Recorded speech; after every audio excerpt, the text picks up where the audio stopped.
안녕하세요. 부동산에 관한 한 여러분의 베프가 되고 싶은 공인중개사 김혜주입니다.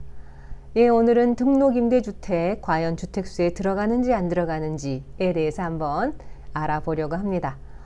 등록임대주택은 다 주택수에서 빠지는 거 아니야? 이렇게 알고 계신 분 많죠? 하지만 아닙니다. 어떤 경우에는 안 들어가지만 어떤 경우에는 들어갑니다.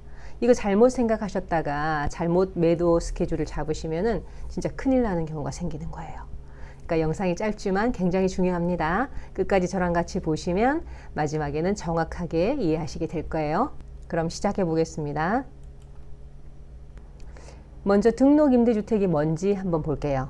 그러니까 세무서에만 등록하고 임대한 상태에서 임대소득세 낸다 그런 주택을 말하는 게 아니라 세무서에도 등록을 하고 지방자치단체, 구청 같은 곳에도 등록을 한 그런 임대주택을 등록임대주택이라고 합니다. 그러니까 둘 모두에 등록했었어야 되는 거예요.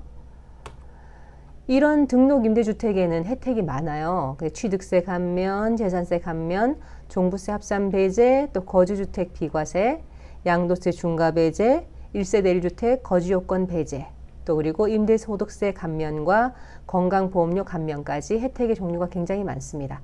그런데 이 혜택들이 다 요건들이 다 조금씩 다르기도 하고 그래서 각각의 요건에 맞는지를 내가 찾아봐야 되는 거예요. 가액 기준, 또 면적 기준, 또 언제 등록했는지, 언제 취득했는지에 따라서 혜택이 되기도 하고 안 되기도 하기 때문에 각각의 요건들은 다 살펴봐야 되는 것이고요.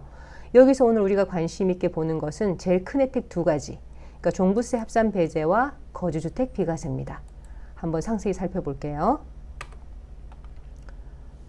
먼저 종부세 합산 배제를 한번 보겠습니다. 그러니까 합산 배제라는 것이 종부세를 계산할 때 그 금액에서 빼준다 이런 이야기거든요. 그러니까 주택수에서 빼주는 거죠. 그러니까 합산 배제 또 요건이 있어요. 그 혜택을 받으려면 또 해당되는 요건이 있는데 그 요건을 다 충족한 주택이라면 주택수에서 빼주겠다 이런 이야기고요. 그냥 알아서 빼주는 것은 아니고 9월 30일까지 합산 배제 신청을 해야 합니다. 그러니까 한 번만 하면 그 다음에부터는 자동적으로 합산 배제돼서 나오는 거거든요. 근데 여기 이 요건을 다 갖춰도 안 되는 주택이 있는데 뭔가 하면 2018년 9월 14일 그 9.13 조치 이후에 취득한 조정 대상 지역의 소재 주택은 합산 배제 요건을 다 갖췄어도 합산 배제 해주지 않습니다.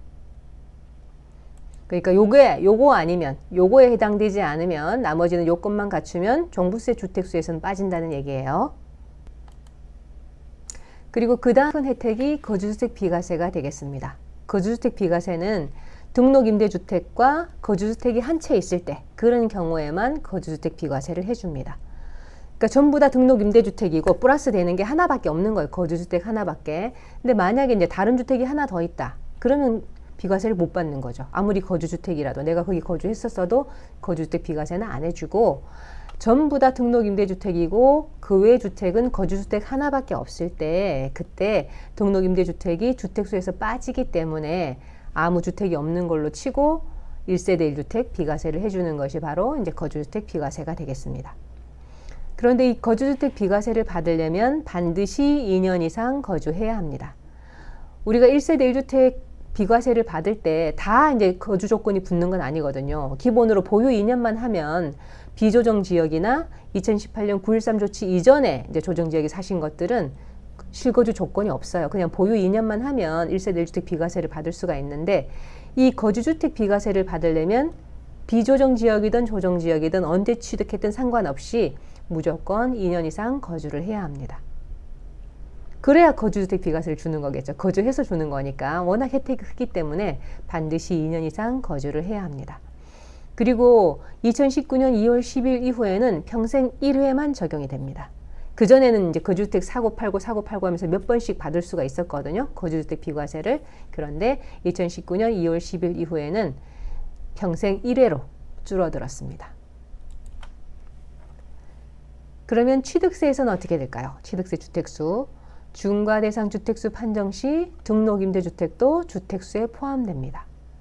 그래서 내가 등록임대주택이 하나 있는데 조정지역에 한 채를 더 샀어요. 그러면 이게 등록임대주택이 주택수에 포함되기 때문에 조정지역에 2주택제를 산 거라서 8% 중과됩니다. 취득세가. 이해하셨죠? 취득세 주택수 계산에는 등록임대주택이 들어가요. 그리고 양도세 중과 대상 주택수를 계산할 때도 등록임대주택은 주택수에 포함됩니다. 내가 만약에 등록임대주택이 있고 다른 주택이 2개 있다면 나는 3주택자가 되는 거예요. 그래서 양도세 3주택 중과가 되는 거예요.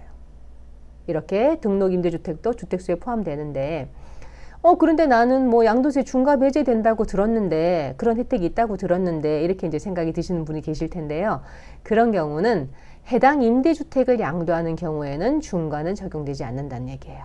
그러니까 그 해당 등록 임대주택이 나중에 이제 기한이 다 차서 그걸 이제 팔게 될 때 그때 양도할 때는 이 임대주택에 대해서는 다른 주택이 몇 개 더 있더라도 중과를 하지 않겠다 이런 이야기입니다.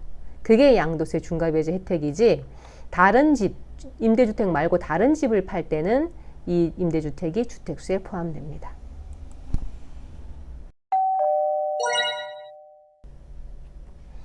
오늘 배운 중요한 내용 한 가지로 정리를 해보자면 등록임대주택이 주택수에 포함 안 되는 경우는 딱 2가지 뿐이다. 종부세 합산 배제와 거주주택 비과세일 때 그것도 이 2가지 요건이 맞을 때 그때 해당되는 요건이 맞을 때 그때 이 2가지에서는 주택수에서 빠집니다. 어떤 경우엔 들어갔던가요? 취득세 중과대상 주택수 계산할 때와 양도세 중과대상 주택수 계산할 때는 등록임대주택도 주택수에 들어갑니다. 예, 오늘 영상이 짧지만 굉장히 중요한 내용이었죠. 꼭 기억하시길 바라고요.